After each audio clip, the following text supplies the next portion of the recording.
তলহা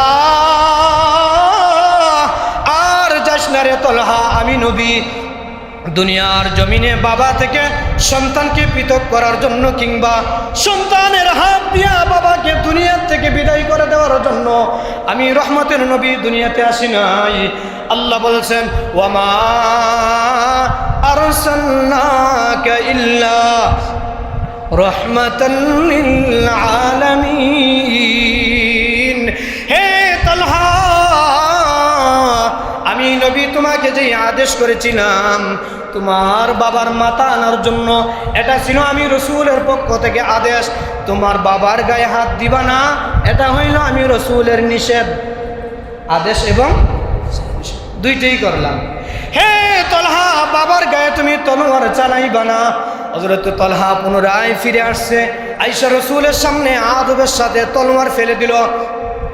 হযরতে তলহা রাদিয়াল্লাহু তাআলা আনহুর ভালোবাসা দেখে পুনরায় রসুল আবার তলহাকে চুমা দিলেন।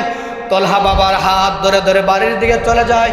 হযরতে বরা ডাক দিয়ে বলেন, তলহা, আমি না তোমার বাবা, তুমি আমার মাথা কাটার জন্য চলে আসছো। বাবার দিকে তাকাইয়া বাবার হাতে ধরে রাখছে। বাবার চেহারার দিকে তাকাইয়া হযরতে তলহা ছোট্ট সাহাবী ডাক দিয়া বলেন, আব্বাজি, আল্লাহর কসম করে বলি, আপনি বাবার চাইতে আমি তলহা আমার নিজের চাইতে কোটি কোটি কোটি কোটি গুণ বেশি আমি আমার রহমতের নবীকে ভালোবাসি। হযরতে তলহা যখন বাড়িতে গেলেন, কয়েকদিন পর হযরতে বরা রাদিয়াল্লাহু তাআলা আনহু জামাতে আসছেন। আল্লাহর নবীর আদত মুবারক অনুযায়ী রাসূল সালাম ফিরাইলেন। সালাম ফিরাইয়া রাসূল তাকাইয়া দেখতেছেন হযরতে বরা বসে আছেন, ওনার পাশে ওনার সন্তান নাই। হযরতে নবী আলাইহিস সালাতু ওয়াস সালাম হযরতে বরাকে ডাক দিয়া বললেন, হে বরা, আমার কলিজার টুকরা সাহাবী তলহা কোথায়? হযরতে তলহার বাবা চোখের পানি ছেড়ে বলেন, ইয়া রাসূলুল্লাহ, আমার কলিজার টুকরা সন্তান ছোট্ট মানুষ জ্বরে আক্রান্ত। নবী গো, এমন ভাবে জ্বরে আক্রান্ত বিছানা থেকে উঠে বসতে পারে না, জুরে কথা বলতে পারে না। নবী গো, এই জন্য আমার সন্তান আপনার পিছনে এসে জামাতে নামাজ আদায় করতে পারে নাই। ইয়া রাসূলুল্লাহ, জ্বরের কারণে উঠতে পারে নাই, এই জন্য তাকে আমি বাবা বাড়িতে রেখে আসছি। আল্লাহর নবী জামাত শেষ করে সমস্ত সাহাবাই কেরামদেরকে বলেন, হে আমার সাহাবীরা, যারা জামাতের সাথে নামাজ আদায় করেছো, শুনে রাখো, আমি আমার ছোট্ট আশিক হযরতে তলহাকে দেখার জন্য তার বাড়িতে যাব। কে আসো আমার সঙ্গে যাইবা? সকলে চলো। সকলকে নিয়ে আল্লাহর নবী রহমতের নবী হেঁটে হেঁটে 3.5 থেকে 4 কিলোমিটার দূরত্ব, রসুলের হুজরা মুবারক থেকে মসজিদে নববী থেকে 4 কিলোমিটার দূরত্ব পায়ে হেঁটে রসুল রহমতের নবী হযরতে তলহার বাড়িতে গেলেন। হযরতে তলহা রসুলকে দেখে সালাম দিলেন, শুয়ে শুয়ে রসুলকে সালাম দিলেন, আসসালাতু আসসালাম। আল্লাহর ভালোবাসা, রসুলকে অনুকরণ করা, এটা সর্বহালতে একবারে মৃত্যু পর্যন্ত নিজের সাথে ফিট করে রাখা, তাইলে বান্দা দামি হইতে পারবে। আজ থেকে 1450 বছর আগে নবীকে কিভাবে ভালোবাসবো, এটা সাহাবাই কেরাম ওনাদের জীবনের প্র্যাকটিক্যালে আমাদেরকে শিখিয়ে দিয়ে গেছেন কিভাবে নবীজিকে ভালোবাসতে হয়। আচ্ছা বলেন তো, আপনার দাদা আপনারে বলছে যে আগস্টের 10 তারিখ কিংবা 15 তারিখ তোমার আব্বার জন্মদিন। এখন ঘটনাক্রমে আপনার বাবা যেদিন ইন্তিকাল করছেন, মারা গেছে, দুনিয়ার থেকে চলে গেছে, ওই দিনটাও জন্ম তারিখের সাথে মিলে গেছে। অর্থাৎ যেই দিন ওনার যেই তারিখে জন্মগ্রহণ করছে, এই তারিখেই কি হয়েছে? কথা কন, মৃত্যুবরণ করছে। আচ্ছা, যত পয়সাওয়ালা হোক, যত আবেগমান সন্তান হোক, মানে বাবা একই তারিখে মারা গেছে, দাদার কাছ থেকে শুনছে এই তারিখে বাবার জন্ম, ওই দিন কি জন্মদিন হিসাবে হ্যাপি বার্থডে কইয়া কেক কাটবো, নাকি বাবা হারানোর বেদনায় দিলে ব্যথা লাগবো? কথা বুঝাইতে পারছি না। আর একই তারিখে আপনার দাদার কাছ থেকে শুনছেন, দাদার মাধ্যমে আপনার আব্বা 15 তারিখ দুনিয়াতে আসছিল, 96 সালের মে মাসের 15 তারিখ। এখন কথার কথা মারা গেছে উনি একই তারিখে। পরের বছর যখন এই তারিখটা আয়ে, আপনি কি বাবার বিরহ বেদনায় একটা সন্তান ব্যতীত হইব, না বাবা দুনিয়াতে আসছিল দাদার কাছ থেকে শুনছিল, এটার আনন্দ উল্লাস করব? কোনটা? বিরহ বেদনা, তাই না? রসুল দুনিয়াতে আসছে 12 রবিউল আউয়াল, এটার মধ্যে একতলাফ আছে। কেউ বলে 11 তারিখ, 17 তারিখ, 7 তারিখ, 27 তারিখ, কোনো রেওয়ায়াতে মাসেরও পরিবর্তন আসছে। কিন্তু 12 রবিউল আউয়াল রসুল দুনিয়ার থেকে বিদায় হয়েছে, এই ব্যাপারে সমস্ত পৃথিবীর সমস্ত ফুকাহাই কেরাম, সমস্ত মুফতিয়ানে কেরাম একমত যে রসুল 12 রবিউল আউয়াল দুনিয়ার থেকে কি হয়েছে? বিদায় হয়েছে। এই দিন যদি আপনি জুসনে জুলুস করেন, আডেন ফারা আইটা চাইল কালেকশন, আর দয়ান নবীর আগমনে খুশির জোয়ার, হ্যাঁ, গান গাইতে থাকেন, এটা কি হইল? এই রবিউল আউয়াল মাস মূলত চোখের পানি ফেলার মাস, কান্নার মাস। যে রহমতের নবী আসছিলেন তিনি দুনিয়াতে, কিন্তু এই মাসেই আমরা এতিম হয়েছি, রসুলকে হারাইছি। কিন্তু ওই সমস্ত বেদাতি কার্যক্রম থেকে নিজেকে, সমাজকে, সন্তানকে বিরত রাখা পারবো তো ইনশাআল্লাহ। আজ থেকে 1450 বছর আগে রসুলের কন্যা ফাতেমা রসুলকে এত ভালোবাসতেন, রসুল বলেন আমি আমার মা রে আম্মাজান বলে ডাইকা, আম্মা বলে ডাইকা আমার তৃপ্তি মিটে নাই, আমি আমার বাবাকে দেখছি না, মাকেও মন মতে রাখতে পারি নাই। এই জন্য রসুলের কন্যাকে আম্মা বলে সম্বোধন করতেন, মা ডাকতেন। হযরতে ফাতেমার জীবনী পড়ে দেখলাম রসুল যেই দিন ইন্তিকাল করছে, এর থেকে এই দিন থেকে নিয়ে 6 মাস পর্যন্ত তিনি জীবিত ছিলেন। 6 মাসের ভিতরে উনি কোনো দিন মুচকি হাসি দিছে না। কি বুঝলেন? বাবার বিরহ বেদনায় 6 মাসের ভিতরে কোনো দিন রহমতের নবীর কন্যা মুচকি হাসি পর্যন্ত দিছে না। এখন আমি যদি হালুয়া লুটি খাই আর যদি রসুলের আশিকের গান গাই, তাহলে প্রকৃতপক্ষে ইমানদার মুমিন মুত্তাকি হতে পারলাম? আল্লাহর নবী, বিশ্ব নবী, রহমাতুল লিল আলামিনের সাহাবী হযরত উমর রাদিয়াল্লাহু তাআলা আনহু নবীজিকে এত ভালোবাসতেন, এত মোহাব্বত করতেন। নবীজি যখন দুনিয়া থেকে চলে গেলেন, আবু বকর রাদিয়াল্লাহু তাআলা আনহু চোখের পানি ছেড়ে ছেড়ে কান্দে। সমস্ত সাহাবায়ে কেরাম রাসূলকে হারাইয়া বিরহ বেদনায় যখন চোখের পানি ছেড়ে, এমন সময় হযরত উমর তলোয়ার নিয়ে মদিনার অলিগলিতে হাঁটতে লাগে। আর বলতে শোনা গেল হযরত উমর তখন বলতেন, মদিনাবাসী শুনে রাখো, আমি উমরের সামনে যে ব্যক্তি বলবা নবী নাই, নবী দুনিয়াতে নাই, ওই ব্যক্তিকে আমি তলোয়ার দিয়া দুখণ্ডিত করে ফেলবো, তার দেহ থেকে আমি মাথাকে আলাদা করে দিব। হযরতে আবু বকর সিদ্দিক রাদিয়াল্লাহু তাআলা আনহু ডাক দিয়া বলেন, উমর, রসুলের বিরহ বেদনায় আমি আবু বকরের সবচেয়ে বেশি ব্যথা হয়। মররে সবচেয়ে বেশি ভালোবাসি আমি আবু বকর, রসুলকে ভালোবাসি।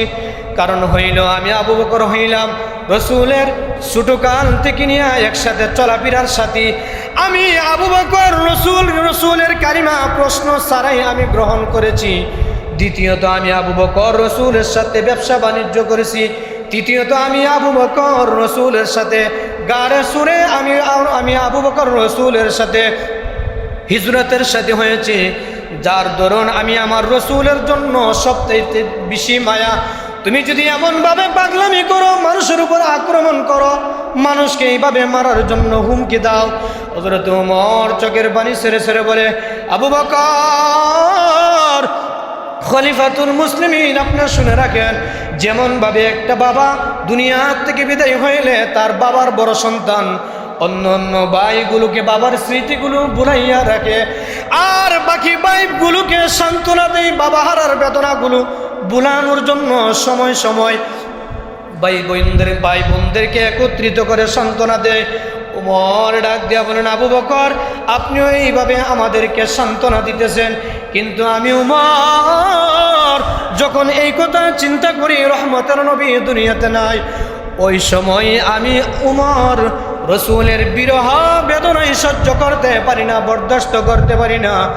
এই জন্য আমি উমরের ইচ্ছার বাহিরে আমি তলোয়ার নিয়ে ঘুরি। আবু বকর ডাক দিয়ে বলেন, উমর রে, আল্লাহ রাব্বুল আলামিন জানিয়ে দিয়েছেন, ইন্নাকা মাইতুন ওয়া ইন্নাহুম মাইতুন। হে উমর, যেই নবীর খাতিরে আল্লাহ আসমান জমিন বানাইলেন, পাহাড় পর্বত নদী নালা সমস্ত কিছু আসমানের নিজাম আল্লাহ সৃষ্টি করলেন, ওই নবী দুনিয়ার জমিনে থাকতে পারে নাই। আল্লাহ জানায় দিছে দুনিয়ার জমিনে কেউ থাকতে পারবে না। অন্য আয়াতে আল্লাহ জানায় দিছেন, কুল্লু নাফসিন যায়িকাতুল মাউত। সাহাবায়ে কেরামের একটা মেজাজ ছিল, তারা যদি জাহান্নামের কথা শুনতো, চোখের পানি ছেড়ে ছেড়ে কাঁদতে কাঁদতে এমন হালত হয়ে যেত, শোয়া থেকে উঠে বসতে পারতো না। ওই সাহাবীদেরকে আল্লাহর নবী জান্নাতের সুসংবাদের আয়াতগুলো শুনাইয়া শুনাইয়া তাদেরকে পুনরায় আল্লাহর নবী সুস্থ করে দিতেন। ঠিক তেমনি ভাবে হযরত আবু বকর রাদিয়াল্লাহু তাআলা আনহু, উমর রাদিয়াল্লাহু তাআলা আনহু রাসূলকে হারাইয়া বিরহ বেদনায় এইভাবে যখন ক্রন্দন শুরু করলেন, চোখের পানি ছেড়ে ছেড়ে রাস্তাতে মদিনার অলিতে গলিতে যখন হাঁটতে লাগলেন, হযরত উমরকে আবু বকর ধরে এমন ভাবে সান্ত্বনা দিলেন আর ডাক দেয়া বলেন, উমর শুনে রাখো, আল্লাহর নবী জানায় দিয়েছেন দুনিয়াতে কেউ বাঁচতে পারবে না, কেউ থাকতে পারবে না। উমর রে, তুমি কি দেখো নাই আল্লাহর নবীর সাহাবী, সবচেয়ে ছোট্ট সাহাবী কেমন ভালোবাসতো? আল্লাহর নবীর একটা আদত ছিল, নামাজের পরে রাসূল সাহাবীদের দিকে ফিরতেন। নামাজের পরে অনেক সময় দেখবেন ফজরের নামাজ, আসরের নামাজ পড়া ইমাম সাহেব ঘুরে বসে না, তসবিহ পড়ে না। রসুলের একটা আদত মুবারক ছিল, রসুল নামাজ পড়া ঘুরে বসতেন ফজরের সময়, একবার ডান দিকে একবার বাম দিকে একবার তাকাইতেন। সাহাবীদের মধ্যে কারা কারা জামাতে উপস্থিত আছে, কারা নাই, না থাকলে কেন নাই খবর লাগাইতেন, যাও গিয়া খোঁজ করো, ইমুকে কেন মসজিদে আসছে না, তার বাড়িতে খোঁজ লাগাও, কী কারণে, অসুস্থ কিনা। এবং সাহাবীদেরকে বলতেন আজকে রাত্রে কে কি স্বপ্নে দেখছো, কার কোনো সমস্যা আছে কিনা, পারিবারিক ব্যক্তিগত, এইগুলো খোঁজখবর রসুল কী করতেন, নিতেন। তো সাহাবীরা নামাজ আসতো, হযরতে বরা রাদিয়াল্লাহু তাআলা আনহু মসজিদে নববী থেকে 3.5 কিলো থেকে 4 কিলোমিটার দূরত্ব, এত দূর থেকে একজন সাহাবী আয়েশা রসুলের সাথে জামাতে নামাজ পড়তেন। কিন্তু ওনার সাথে ওনার একটা ছোট্ট ছেলে আসতো, 6 বছর, কোনো কোনো রেওয়ায়াতে আসছে 7 বছর, তাহলে ছোটো না, বাবার আঙ্গুলে ধীরে ধীরে মসজিদে আসতেন।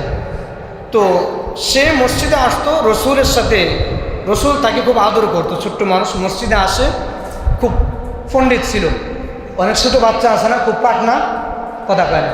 তো নবীজি তারা খুব মহাব্বত করতো। তো নবীজি মহাব্বত করে বিদায় সাহাবীরাও তাকে মহাব্বত করতো, সাহাবীরা কুলে নিত, চুমা খাইতো, খুব আদর করতো।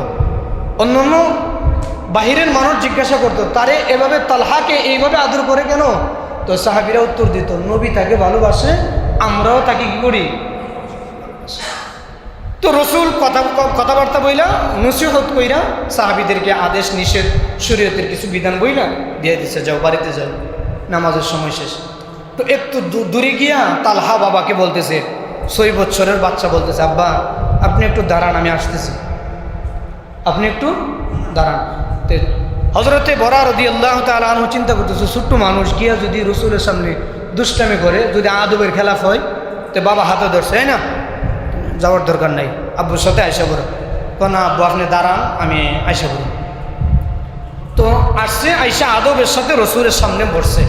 তো রসুল অন্য অন্য সাহাবীদের সাথে কথা বলতেছে, সে রসুলকে ডাক দেয় না, ঠিক আছে রাসূলুল্লাহ আমার কিছু কথা আছে, ডাক দেয় না। ডাক দিলে যদি বিয়াদবি হয়, মানে চিন্তার বিষয়। চুপচাপ নামাজের শুরুতে 6 বছরের বাচ্চা বসে রয়েছে। রসুল যখন বাম দিকে মাথা ঘুরাইছে, ঘুরায় দেখে এখানে বসা। তে ওই দিক দিয়া তার বাবা বরা রাদিয়াল্লাহু তাআলা আনহু অন্য সাহাবীদের সাথে কথাই মগ্ন হয়েছে, কথা বলতেছে। এমন সময় হযরতে বরা রাদিয়াল্লাহু তাআলা আনহু যখন অন্য সাহাবীদের সঙ্গে কথা বলতেছেন, হযরতে তালহা ডাক দিয়া বলেন, ইয়া রাসূলুল্লাহ, আমি দেখেছি আপনি আমার বাবাকে অনেক বিষয়ে আদেশ করেছেন, নিষেধ করেছেন। নবী গো, আজ পর্যন্ত দীর্ঘদিন ধরে আমি তালহা আমার বাবার হাতে ধরে ধরে মসজিদে আসি, কোনোদিন আপনি আমাকে কোনো বিষয়ে আদেশ করেন না, নিষেধ করেন না যে তালহা এই জিনিসটা করিও, অমুক জিনিসটা তুমি করিও না। আল্লাহর নবী মুস্কি হাসি দিয়ে বলেন, তলহা এখনো শরীয়তের বিধান মানার সময় তোমার হয় নাই। শরীয়তের বিধান মানার এখনো সময় হইছে না, সময় হইলে আমি তোমার কম। কিন্তু তলহা ডাক দিয়া বলেন, ইয়া রাসূলুল্লাহ, ইয়া হাবিবাল্লাহ, আমার ইচ্ছা হয় আপনি আমাকে আদেশ করবেন, আর আপনার আদেশটা আমি পূরণ করব। নবী বলেন, সময় হইলে তোমাকে বলবো। তলহা ডাক দিয়া বলেন, আল্লাহর নবী, আমি তলহা আপনাকে ভালোবাসি। আমি তলহা আপনাকে, ইয়া রাসূলুল্লাহ, ইয়া হাবিবাল্লাহ, নবীজি আমি তলহা আপনাকে ভালোবাসি। আল্লাহর নবী তলহার কথা শুনে মুস্কি মুস্কি হাসতে লাগলেন আর বললেন, আল্লাহ তোমার ভালোবাসা কবুল করো। তলহা ডাক দিয়া বলেন, নবী গো, আমি আপনার ভালোবাসি কথাটা প্রকাশ করলাম, কারণ হইল আপনি বলেছেন কেউ যদি কাউকে ভালোবাসে আল্লাহর জন্য, আল হুব্বু ফিল্লাহ ওয়াল বুগযু ফিল্লাহ, কেউ যদি কাউকে আল্লাহর জন্য ভালোবাসে ওই ভালোবাসার কথাটা সে যেন প্রকাশ করে। ইয়া রাসূলুল্লাহ, আমি তলহা আপনাকে আল্লাহর জন্য ভালোবাসি, কিন্তু আপনি কি আমাকে ভালোবাসেন না? আল্লাহর নবী মুস্কি হাসি দিয়া তলহাকে টান দিয়ে কুলে নিয়ে বললেন, তলহা আমি রহমতের নবী তোমাকে ভালোবাসি।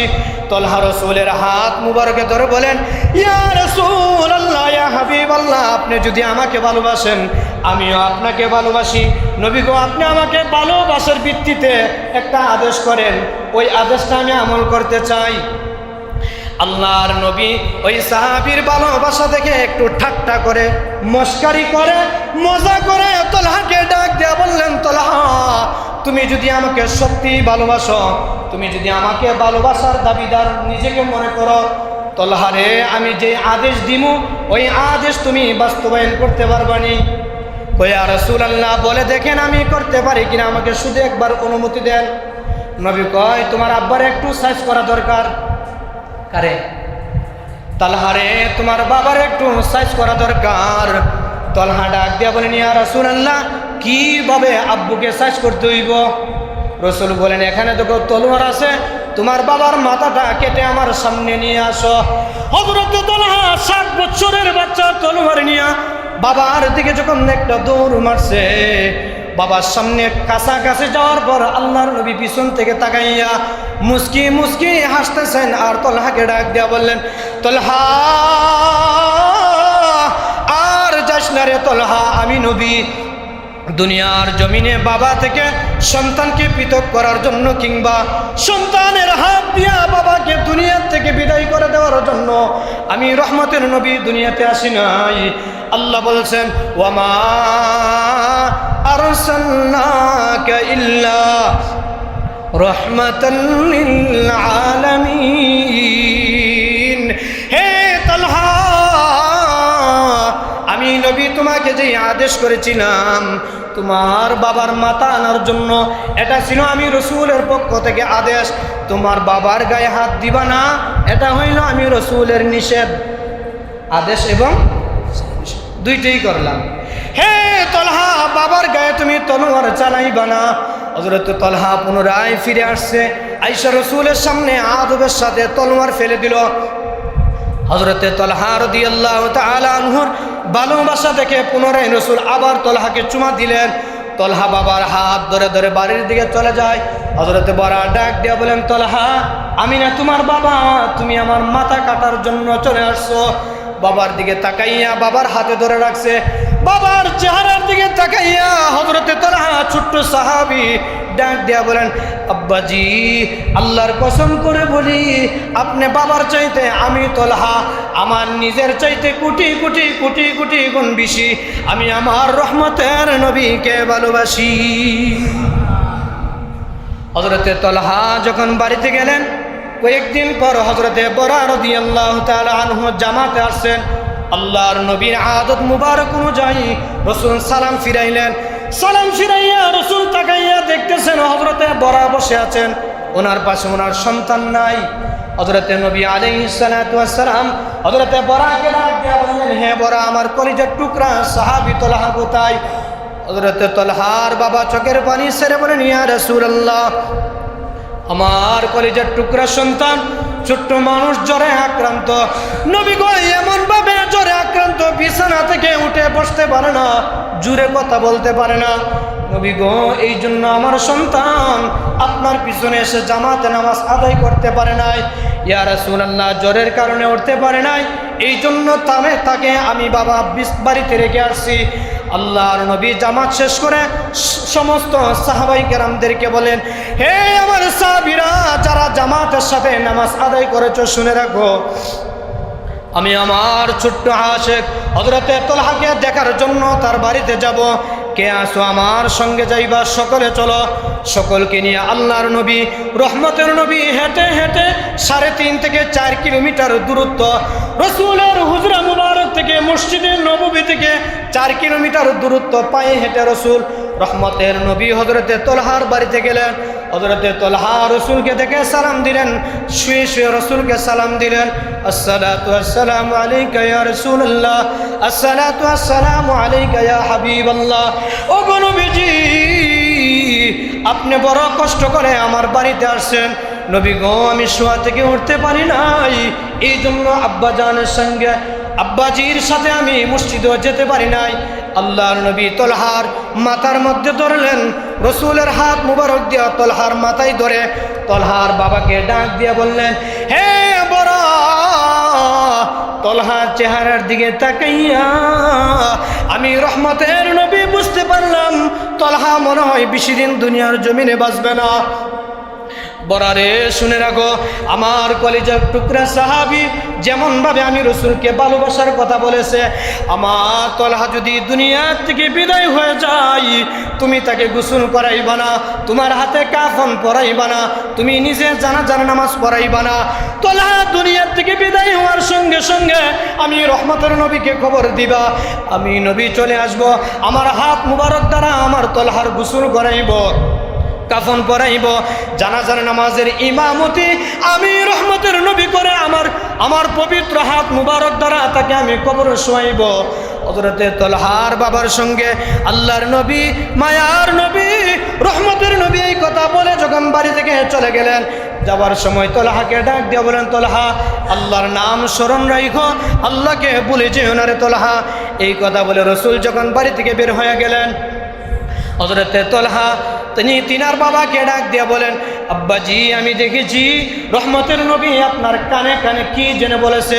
বাবা গো বলেন না, আমি শুনতে চাই আমার নবী কি বলেছে। হযরতে তালহার বাবা বড় রাদিয়াল্লাহু তাআলা আনহু সন্তানকে মাথার মধ্যে হাত বুলাইতেছেন আর চোখের পানি সেরে সেরে বলতেছেন, তালহা রহমতের নবী বলে গেছেন তুমি যদি দুনিয়া থেকে চলে যাও নবীকে যেন জানায়। হযরতে তালহা ডাক দিয়ে বলেন, কেন? তালহার বাবা বলেন, আল্লাহর নবী বিশ্ব নবী রহমাতুল লিল আলামিন বলেছেন তোমার জানাজার নামাজের ইমামতি রহমতের নবী করতে চাই। তালহা রসুলকে কেমন ভালোবাসে। তালহা ডাক দিয়া বলেন, আব্বা গো রসুলের একটা কথা হইল, মৃত ব্যক্তি যদি মরার আগে কোনো ওসিয়ত করে ওই ওসিয়ত নামা পূরণ করা জীবিতদের জন্য আবশ্যক হয়ে যায়। ওগো আব্বাজি, আমি তালহার কথা রসুল যেহেতু বলেছে যদি মারা যায়, রহমতের নবীর জবান দিয়ে যেহেতু এই কথা বের হয়েছে, নিশ্চয় আমার বিশ্বাস আমি তালহা দুনিয়ার থেকে চলে যাব। বাবা গো আমার ওসিয়ত হইল, আমি তালহা যদি দিনের বেলা মারা যায় আমার রসুলকে আপনি খবর দিবেন, আর যদি সন্ধ্যার পরে মারা যায় কিংবা গভীর রাত্রে মারা যায় আমার নবীকে আপনি খবর দিবেন না। আপনি আমার বাবা আমার কাফন দাফন শেষ করে জানাজা পড়াইয়া আমার দাফন শেষ করবেন, পরিপূর্ণ করবেন, কিন্তু সাবধান আমার ওসিয়ত হইল আমি চাই না রাত্রের বেলা রসুল আমাকে জানাজার নামাজ পড়াক, নবীজিকে খবর দিবেন না। এই কথা বলার পর ওসিয়ত করার কিছুক্ষণ পর হযরতে তালহা দুনিয়ার থেকে চলে গেলেন। তালহা যখন দুনিয়ার থেকে চলে গেলেন, তালহার বাবা তালহার ওসিয়ত অনুযায়ী রাত্রের বেলা তালহাকে গোসল করাইয়া কাফন পরাইয়া বাবা নিজে ইমাম হইয়া মহল্লার কিছু মানুষদেরকে নিয়া জানাজার নামাজের ইমামতি করে সন্তানকে নিজের হাতে কবরের মধ্যে শোয়াইয়া দিলেন। দাফন করার পর যখন পরের দিন যখন ফজরের নামাজে উপস্থিত হইলেন, আল্লাহর নবী বিশ্ব নবী রহমতের নবী সালাম ফিরাইয়া হযরতে বরার চেহারার দিকে তাকাইয়া ডাক দিয়া বললেন যে বরা আমার কলিজার টুকরা সাহাবী তলহার হালত কি আমার সামনে পেশ করো। হযরতে তলহার বাবা চোখের পানি ছেড়ে চিৎকার দিয়ে রাসূলকে ডাক দিয়ে বললেন, ইয়া রাসূলুল্লাহ, ইয়া হাবিবাল্লাহ, আমার কলিজার টুকরা সন্তান দুনিয়ার জমিনে আমার তলহার নাই। নবী গো, আমার তলহা দুনিয়ার জমিন থেকে চলে গেছে গো নবী। আল্লাহর নবী ডাক দিয়া বলেন, তলহা যদি দুনিয়ার থেকে চলে গিয়ে থাকে তাহলে তলহাকে কে জানাজা পড়াইল? হযরত তলহার বাবা ডাক দিয়ে বলেন, ইয়া রাসূলুল্লাহ, আমি ইমামতি করে জানাজা পড়াইছি, তার কাফন দাফন পরিপূর্ণ করেছি। আল্লাহর নবী বলেন, চোখের পানি ছেড়ে ছেড়ে রহমতের নবী মসজিদ নববীর ভিতরে ডাক দিয়া বলেন, রে তলহার বাবা, আমার সাহাবী তলহা নামাজের পরে এই জায়গায় বসে বসে আমি রাসূলকে বলেছে, ইয়া রাসূলুল্লাহ, আমি আপনাকে ভালোবাসি। নবী গো, আপনি আমাকে ভালোবাসেননি, আমি রাসূল পবিত্র জবান দ্বারা বলেছি, রে তলহা, আমি রাসূল তোমাকে ভালোবাসি। অতএব এত ভালোবাসার ভিতরে কি কারণে তুমি ইমামতি করলা? হযরতে তলহার বাবা ডাক দিয়া বলেন, ইয়া রাসূলুল্লাহ, তলহার মৃত্যুর আগে সে ওসিয়ত করে গেছে, নবী গো, আপনাকে যেন না জানাই, আপনাকে যেন আমি না শোনাই। হযরতে তলহার বাবার কথা শুনে আল্লাহর নবী বলেন, তলহা যদি আমাকে সত্যি এইভাবে ভালোবাসতো তারপরেও কেন সে আমার জানাজা চাইল না? আমি রাসূল চাইলাম আমার পবিত্র হাতে তাকে কবরে শোয়াইব, তলহা কেন এই জিনিসটা চাইল না? তলহার বাবা ডাক দিয়া বলেন, ইয়া রাসূলুল্লাহ, 100% আপনাকে আমার সন্তান ভালোবাসে। কারণ হইল তলহা মরার আগে ওসিয়ত করে বলছিল, আব্বাজি, আমি যদি রাত্রে মারা যাই আর আমার রাসূল যদি আমার কথা শুনতে পারে, আমি তলহা দুনিয়াতে নাই, পৃথিবীর কোনো মানুষ রাসূলকে রাসূলের হুজরা মুবারকের ভিতরে আটকে রাখতে পারবে না। আব্বাজি, রাসূল যদি আমার ইন্তেকালের কথা শুনে যদি আমার বাড়ির দিকে রওনা হয়, মসজিদে নববী থেকে যদি 4 কিলোমিটার রহমতের নবী পায়ে হেঁটে হেঁটে হেঁটে হেঁটে যদি রাসূল আমার বাড়িতে আসে, প্রতিমধ্যে ইহুদিদের বাড়ি আছে, মুনাফিকদের বাড়ি আছে, এমতো অবস্থায় রাসূল পাগল পারা হইয়া আমি তলহার জানাজা পড়ানোর জন্য যদি আমার বাড়িতে আসে, আর যদি কোনো বেঈমান, কোনো ইহুদি, কোনো কাফের যদি রাসূলের উপর আক্রমণ করে, আমার রহমতের নবীর শরীর মুবারক থেকে যদি রক্তে গড়াইয়া পড়ে, আল্লাহ রব্বুল আলামিন ময়দানে মাহশরে আমাকে যদি ডাক দিয়া বলেন, রে তলহা, তোমার জন্য আমার নবী রক্তাক্ত হয়েছে, আব্বা গো, আমার কোনো আল্লাহর আদালতে দাঁড়াইয়া জবাব দেওয়ার মতন কোনো সামর্থ্য থাকবে না। এই জন্য আমার ভয় হয়, রহমতের নবী যদি হুজরা মুবারক থেকে আমার বাড়ির দিকে আসে আর যদি বেঈমানরা রাসূলকে আক্রমণ করে, আমি চাই না আমার নবী আমার জন্য কষ্ট করক। রাসূলকে যখন তলহার বাবা পুরা ঘটনা এইভাবে বর্ণনা করলেন, রাসূল এমনভাবে কান্না শুরু করলেন, জুড়ে রাসূল আল্লাহ আসমানের দিকে তাকাইয়া, আল্লাহ, আপনি আমাকে ধৈর্য শক্তি বাড়াইয়া দেন, এই কথা বললে আল্লাহর নবী আসরের নামাজের পর, ফজরের নামাজের পর সাহাবীদেরকে বললেন, চলো, আমি আমার কলিজার টুকরা সাহাবী তলহার কবর জিয়ারত করতে চাই। যে সাহাবী আমি রাসূলের কষ্ট পর্যন্ত বরদাস্ত করতে পারে নাই, হযরত তলহার কবরের পাশে দাঁড়াইয়া আল্লাহর নবী, বিশ্ব নবী রাহমাতুল লিল আলামিন দুটো হাত আসমানের দিকে তুলে আল্লাহর নবী আল্লাহকে ডাক দিয়ে বললেন, মালিক, আমার নবুয়তের চক্ষু দিয়া দেখাইয়া দেন আমার তলহা কবরের মধ্যে কি অবস্থায় আছে। কানতে কানতে এই পর্যন্ত এসে দাঁড়াইলেন। নবী গো, তলহার কবরের পাশে দাঁড়াইয়া তখনও চোখের পানি ছাড়তেছিলেন দুয়ার মাঝখানে, কেন আপনি মুস্কে হাসি দিলেন? আল্লাহর নবী ডাক দিয়া বলেন, সাহাবীরা শুনো, আল্লাহ আমাকে দেখাইয়া দিয়েছেন, আমি নবী তাকাইয়া দেখি আমার সাহাবী হযরত তলহা জান্নাতের ভিতরে পাখির নেই আল্লাহর নিয়ামত পেয়ে, অসংখ্য গণিত কোটি কোটি নিয়ামত পেয়ে তালহা হাসতেছে আর ঘুরতেছে, আল্লাহর নিয়ামতের শুকরিয়া তালহা আদায় করতেছে। এই ছিল সাহাবীদের ভালোবাসা। ছোট্ট মানুষ, কিন্তু ভালোবাসার মাপকাঠি কেমন? আল্লাহ কোরআনের আমার তেলাওয়াতকৃত আয়াতে বলেন, কুল, হে নবী আপনি বলেন, ইন কুনতুম তুহিব্বুনাল্লাহ, যারা আমি আল্লাহকে ভালোবাসতে চাই তারা যেন আপনার রাসূলকে ভালোবাসে। ফাত্তাবিউনি, ইত্তিবা করে, অনুসরণ করে, আপনার রাসূলকে যেন ইত্তিবা করে, অনুসরণ করে। ওয়াগফির লাকুম যুনুবাকুম, তারা যদি আপনার রাসূলকে ভালোবাসে আপনি রসুলকে হাকিকতান যদি ভালোবাসে, মহাব্বত করে, আমি আল্লাহ ওয়াগফির লাকুম যুনুবাকুম, তাদের জীবনের গুনাহগুলি আমি আল্লাহ মাফ করে দিব। আল্লাহু গফুরুর রহিম, আমি আল্লাহ ক্ষমাশীল।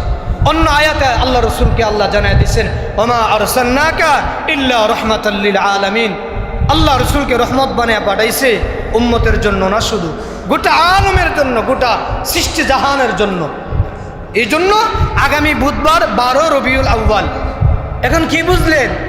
আবু বকর রাদিয়াল্লাহু তাআলা আনহু রসুলের বিদায়ের পরে কিছুদিন পর আবু বকরের হালত এমন হয়েছে, আবু বকর যখন মানুষের সাথে কথা বলতো ভিতর থেকে পচা দুর্গন্ধ বের হইতো, কলিজা পুরা দুর্গন্ধ বের হইতো আবু বকরের। রসুলের বিরহ বেদনায় কাঁদতে কাঁদতে হালত হয়েছে, এই চোখের এই দিক দিয়ে নালা হয়ে গেছে। এখন আপনি যদি বলে ভালোবাসার দিন কোনটা, রসুলকে ভালোবাসার দিন এই 12 রবিউল আউয়াল আইলে মিছিল কইরা সিন্নি তাবর খায়া, এরপরে সকাল 10টা থেকে জোহরের আগ পর্যন্ত মিছিল টিছিল কইরা নূর নবীর আগমনে খুশির জোয়ার লাগিল। আর যেমনি কয় এমনি আর কি, এমনি কয়া আসলে এই জোহর থেকেই একবারে মনে করেন বিড়ি টিড়ি টাইনা, নামাজ নাই, সুন্নত নাই, কিচ্ছু নাই। আবার আগামী বছরের লেগা আপনি মনে করেন এইভাবে রসুলের সুপারিশ পাওয়া সম্ভব? এইভাবে আপনি দুনিয়াতে ফ্যাট ফালতে পারবেন, দুনিয়াতে আনন্দ উল্লাস করতে পারবেন। হ্যাঁ, রসুলের বিরহ বেদনায় মুমিনের জন্য করণীয় হইল, রসুল কি করতেন? রসুল সোমবারে বৃহস্পতিবার রোজা রাখতেন। রসুলকে জিজ্ঞাসা করা হয়েছে, ইয়া রাসূলুল্লাহ, আপনি সোমবার কেন রোজা রাখেন? রহমতের নবী বলেন, আমি রোজা রাখি আল্লাহ যে আমার সোমবার দিনে আল্লাহ যে দুনিয়াতে পাঠাইছে এটা শুকরিয়া, তান আমি রোজা রাখি। আপনি ভালোবাসেন রসুলকে, রোজা রাখেন। এরপরে ভালোবাসেন, বেশি বেশি দুরূদ পড়েন। রসুল যেইভাবে চলতো এইভাবে চলেন, যেইভাবে হাঁটতো এইভাবে হাঁটেন। রসুলের জীবনে কাউকে গালি দেয় নাই, আর আপনার জীবনে গালি ছাড়া কোনো কথাই নাই। 30 বছর দোকানদারি করেন তো 30 বছরে ওজনে কম দেন, 30 বছরে সুদের কারবার করেন, 20 বছরে মানুষকে ধোঁকা দিতেছেন। এইটা কোনো মুমিনের জিন্দিগি না ভাই, এটা কোনো কামেল ইমানদারের জিন্দিগি না বাপ। এই জন্য নিজের জীবনের পরিবর্তন ঘটানো চাই, আমলের পরিবর্তন চাই। পারবো তো ইনশাআল্লাহ। যুব সমাজ আমরা যারা আছি, এই যে আমরা যাতে কোনোভাবে, যে পরিবারের একটা সন্তান নেশার সাথে সম্পৃক্ত হয়েছে, ওই সন্তানের ওই ফ্যামিলিটা শেষ। যদি একজন যদি নেশার সাথে সম্পৃক্ত থাকে তো বাবারে জ্বালায় একবার শেষ করে ফেলে। এই জন্য ভাই এগুলো না, এগুলো দুনিয়ার কিছুই না, মরিচিকা। সবে মাত্র দুনিয়াতে আসলাম তো দেখতে দেখতেই দুনিয়া শেষ, দেখতে দেখতেই বাবা আমার চোখের সামনেই বৃদ্ধ হয়েছে, দাদা আমার চোখের সামনে লাঠি নিয়ে হাঁটতেছে, তো দাদা একদিন কবর পথে রওনা। এই জন্য ভাই তৈয়ার হই। আজকে আফসোসের বিষয়, ফজরের নামাজে মুসল্লি নাই। আপনি প্রত্যেকটা মসজিদে খোঁজ লাগান, মুসল্লি নাই।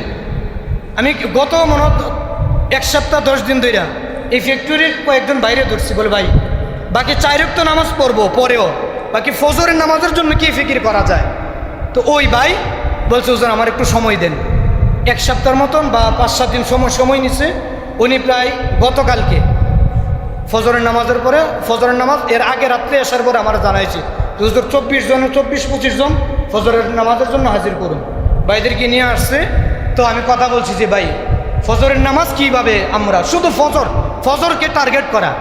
ডালিবাড়ির মধ্যে যারা আছেন, যুবক যারা আছেন, এই যে আমি নাজিমউদ্দিন ভাইয়ের সাথে কথা বলছি, এইভাবে যে ভাই যারা নওজোয়ান আছে, কিভাবে ফজরের নামাজে কোনো সন্তান যদি আল্লাহ বিরু হয়ে যায়, আল্লাহ বিরু যদি হয়ে যায়, আল্লাহকে চিনে, আল্লাহর প্রেম ভালোবাসা তার দিলে জায়গা দেয়, তো তারে আর আলাদা করে বৈঠক কইরা মদ জুয়া ইয়াবা এগুলো থেকে দূরে সরানোর মেহনত করা লাগবে না। ইনশাল্লাহ তার জীবনের পরিবর্তন ঘটবে। এই জন্য মেহনত করা চাই। বাবা যারা আমার বাবার বয়সে যারা আছেন, জি বাবা আপনার উপর দায়িত্ব, আপনিও ফজর পড়েন, সন্তানকেও জাগান, আপনিও পড়েন। এইভাবে মেহনত আমরা করবো ইনশাল্লাহ। এরপরে সাইস্টলে যাব। এইভাবে যদি কিছু লোক তৈরি হয়, বিশেষ করে যুবক ভাইয়েরা, তো সাইস্টলে গিয়া যারা বৃদ্ধ বাবা আছে ওই বাবাদেরকে বলবো, দোকানদার যারা আছে ওনাদেরকে মেহনত করব যে ভাই আপনার দোকানে নামাজের সময় কোনো মানুষকে জায়গা দিবেন না, আপনিও থাকবেন না। এইভাবে একটু চেষ্টা করে দেখি না, কথা বলেন না, সমাজটা একটু সুন্দর হয় কিনা, মানুষ একটু আল্লাহর দিকে ফিরি কিনা। দুনিয়ার যেই দিকে তাকান ওই দিকেই গুনাহের রাস্তা সহজ করে আস, একবার সহজ। এই জন্য কীভাবে সমাজ পরিবর্তন করা যায় এই নিয়ে সামাজিকভাবে আগামীকাল বিকাল 4টা এই যে বাদুঘর দক্ষিণ পাড়া প্রাইমারি স্কুলের মাঠে একটা আলোচনা সভা অনুষ্ঠিত হবে গ্রামবাসীদের, সকলে উপস্থিত থাকবেন তো ইনশাআল্লাহ, একটু চেষ্টা করবেন। আরেকটা বিষয়, আরেকটা কাগজ আসছে এই যে 12 রবিউল আউয়াল সম্পর্কে বাদুঘর যে কওমি ছাত্র ঐক্য কল্যাণ পরিষদ থেকে ওনারা এই কথাটাই বলছে যে 12 রবিউল আউয়ালের বিষয়ে মিছিল মিটিং ইনশাআল্লাহ আমরা যাব না, করব না, কাউকে করতে দিব না, বলেন ইনশাআল্লাহ। ইনশাআল্লাহ। এবং এই দিন খিচুড়ি সিন্নি ল্যাংটা বুদ্ধাদেরকে বয়া খাওয়ান এইগুলো ফাইজলামি এগুলো করব না, বলেন ইনশাআল্লাহ। আপনার যদি রসুলের ভালোবাসা আপনার দিলে লাগে, কথাগুলো থেকে যদি কিছু বুঝে থাকেন তো চোখের পানি সেই রসুলের জন্য কান্দেন। আল্লাহ আপনি আমাকে আপনার ভিতরে রসুলের ভালোবাসা দেন, আল্লাহ আপনার খাস বান্দাদের দলভুক্ত আমাকে করেন, আপনার কাছ থেকে ক্ষমা প্রাপ্তদের দলভুক্ত আমাকে করেন। এইভাবে আল্লাহর কাছে চাইবো তো ইনশাআল্লাহ। আল্লাহ আমাদের সকলকে